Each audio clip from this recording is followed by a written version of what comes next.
Hi everybody, Matthew Turnage here.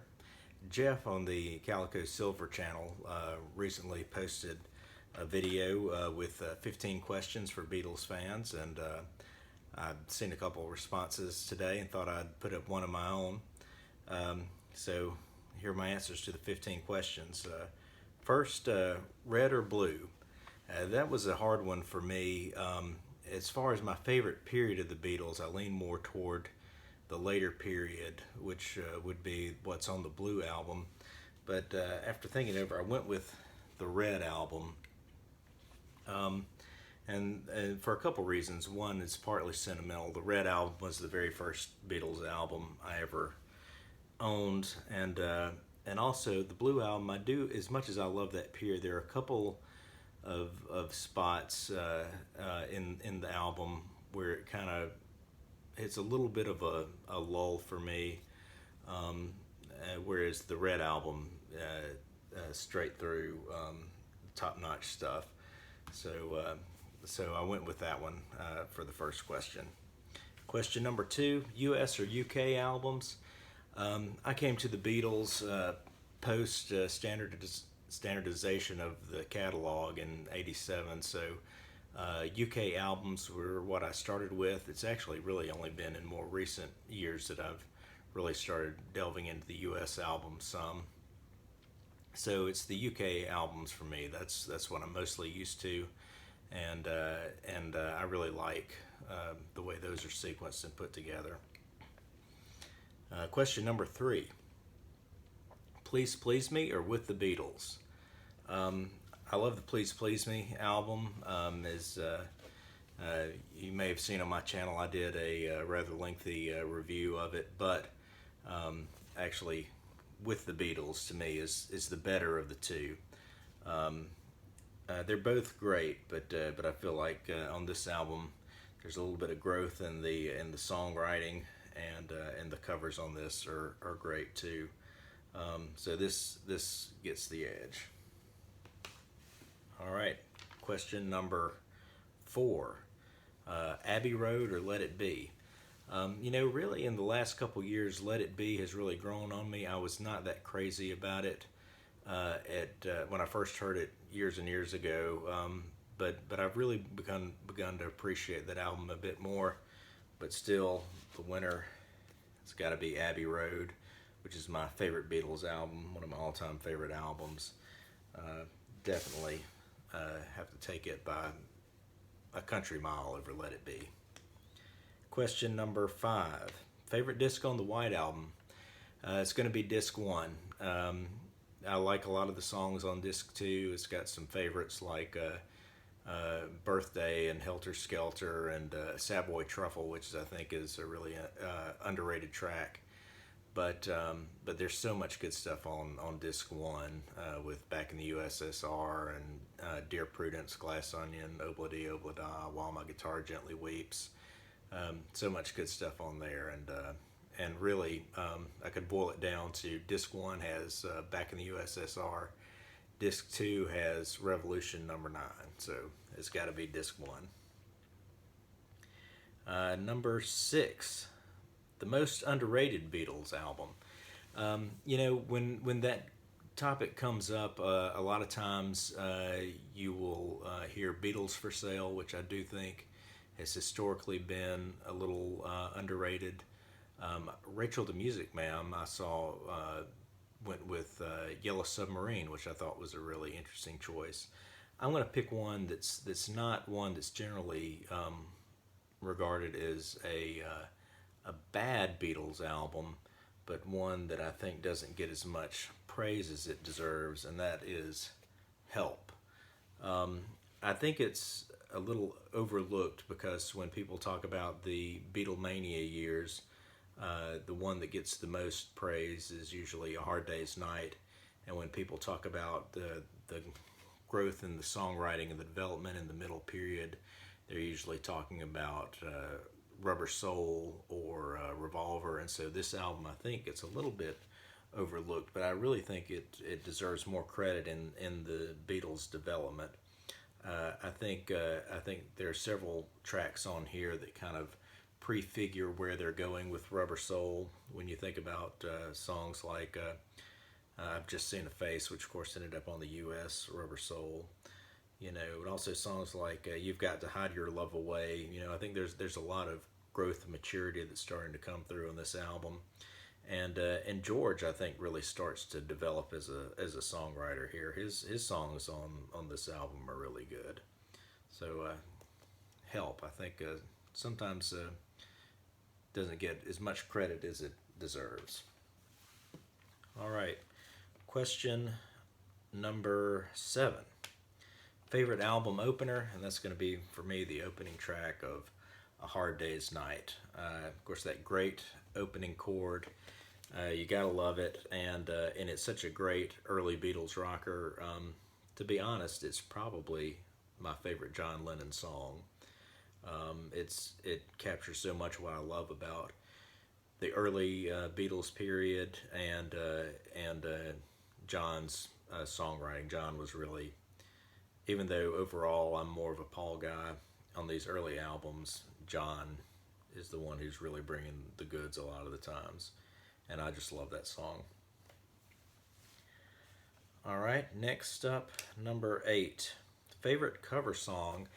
For that, I'm going with Words of Love, their cover of the Buddy Holly song. And Buddy Holly's version is great, but I felt like the Beatles really elevated it. John and Paul's harmonies on that are just outstanding, and I absolutely love that one. All right, favorite song that no one really talks about. Went with the track off of A Hard Day's Night, Anytime at All, which I think is a great early Beatles rocker you don't hear a lot of talk about. Love that snare sound in there, that big hit. It's almost like a gun going off. A lot of excitement in that track, and I love John and Paul trading off on the vocals in that one. Good tune. Favorite George Harrison song on a Beatle album. George did write a lot of good songs, and his songs on the later albums especially are outstanding. But I mentioned earlier that Abbey Road is my favorite Beatles album, so no surprise I'm going to pick one off of there. And I'm going to go with George's first number 1 hit, Something, which was a great tune, and great melodies, great guitar playing from George on that one, and really nice bass work from Paul on that too. I think George thought Paul was a little bit too busy on it, but I love it. Great George Harrison song, Something. All right, number 11. You can only have one Beatles album. I'm assuming that Jeff's intention is for us to go with one of their regular studio albums. In that case, I'm going to have to pick Abbey Road. As I said, it's my favorite Beatle album. It's such. I really think that the medley on this is the best thing they ever did. Plus, there's so many other great songs like Something, as I mentioned. Here Comes the Sun, Come Together. There's just so much to enjoy about that episode. But if I could cheat and pick a compilation, then I would say one, because on that one you get so many of the big hits, and you span the entire career in one collection. All right. Next question's a two-parter. Sgt. Pepper or the Rolling Stones, their Satanic Majesty's Request. To be honest with you, the early Stones, and by early I mean prior to 1968, are a bit of hit and miss for me. I've only gotten 3 of their studio albums, and Satanic Majesties is not one of them. 3 studio albums from that period. I keep thinking I want to try it a little bit more, and I like the hits from that period, but the albums I can't really get into that much. Pretty much everything from that period I need. I've got on this box set right here the singles collection, The London Years, and it's got 4 songs from Satanic Majesties on there. And those are the only 4 that I've actually heard from that album. And they're okay, but it's not enough to convince me to go about and buy the record. So the easy winner is going to be Sgt. Pepper. Next part, Sgt. Pepper, Pet Sounds. Love the Beach Boys. Heard a lot more Beach Boys actually as a kid than the Beatles, I think. But again, the winner is going to be Sgt. Pepper. Number 13. Which Beatle book would you recommend to someone who's never read a Beatles book? I've seen a couple videos. I know I think Matthew Street and me and Mr. Mayo both went with Mark Lewison's Tune In, which I just finished reading, and it is a great book. There's such a wealth of knowledge in there. If you really want to get into the Beatles story, you can't go wrong with that. I'm hesitant to recommend that as my book, though, just because the abridged version, which I've got, is still 900 pages, and so it may be a bit much to take on for somebody who's just getting into reading Beatles books. Instead, I'm going to recommend this one, You Never Give Me Your Money, The Beatles After the Breakup by Peter Doggett. It's a really good book. It of course it's dealing with the breakup and aftermath, so it's not really that much about the Beatles when they're together, although there is a good chunk at the beginning of the book because it explores the Beatles' businesses and how all that led to them breaking up and how it impacted their relationships afterwards. So it really begins around 1966 or so, but you get a lot of detail really starting in about 1969 in the last year and a half of the Beatles, and then the subsequent years and the early solo years and are covered in pretty good detail. It's a really good book if you're like me, interested in the business side of it, and also in sort of how the personal relationships went kind of up and down through the 70s and beyond. So You Never Give Me Your Money, Peter Doggett. All right, question number 14. Which 1970 album of the solo albums that year? So we had Sentimental Journey by Ringo Starr, McCartney by Paul McCartney, Bukus of Blues by Ringo Starr, All Things Must Pass by George Harrison, and Plastic Ono Band by John Lennon. A lot of good albums to choose from. All 4 of the Fabs released some really good work that year. Of course, All Things Must Pass by George is often hailed as one of the best Beatles solo albums. It is great. John's Plastic Ono Band, people love that one. It's got good material on it, but it's not an album I want to go back and listen to repeatedly.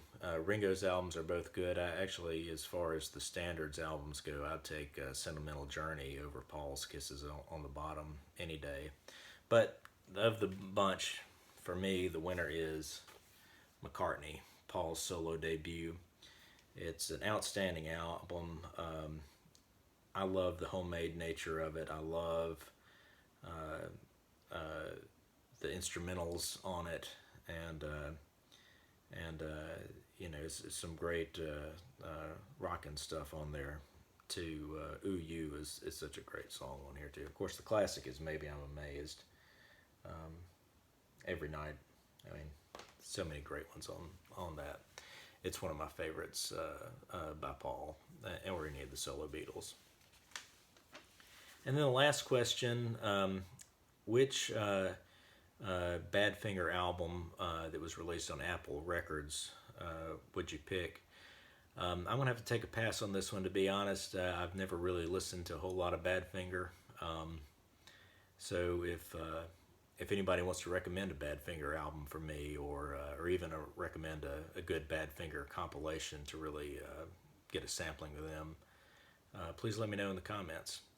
So that's my response to Jeff at Calico Silver, 15 questions for Beatles fans, and there are my 15 answers. Thanks.